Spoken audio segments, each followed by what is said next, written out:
Monsieur le Président,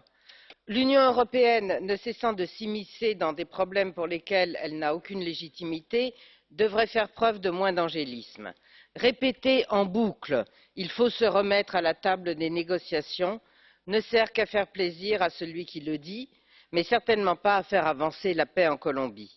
D'autant que certains groupes armés mafieux ne veulent pas s'installer à cette table. Les commandants guérilleros qui ne veulent pas rendre les armes ne le font pas par idéologie, ils le font pour des raisons purement financières, afin de rester les maîtres de leur territoire et de continuer à piller les ressources naturelles, continuer leurs rackets, continuer les kidnappings, les assassinats et continuer à accumuler les revenus de la drogue.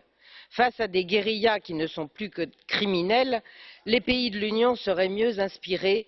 d'aider militairement le gouvernement colombien à éliminer un ennemi mortel et d'accentuer la lutte contre le trafic de cocaïne qui alimente la guerre civile en Colombie et constitue chez nous un grave problème de santé publique.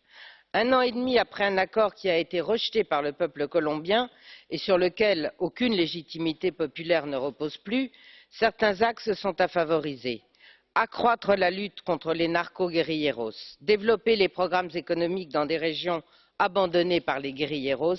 distribuer plus équitablement les richesses pour éviter de nourrir une des causes qui a permis le développement des mouvements insurrectionnels, au lieu de favoriser le libre-échange comme l'Union européenne le fait, ce qui a pour conséquence d'aggraver encore les différences de niveau de vie entre ceux qui profitent du libre-échange et ceux qui le subissent. Enfin, il faut que l'État colombien reprenne toute sa place dans les territoires laissés par les forces révolutionnaires. Il est incroyable en effet de constater que la situation des habitants est souvent pire que lorsqu'ils étaient sous le joug des guérilleros, ce qui pousse même les Colombiens à s'armer pour assurer leur sécurité. Je vous remercie.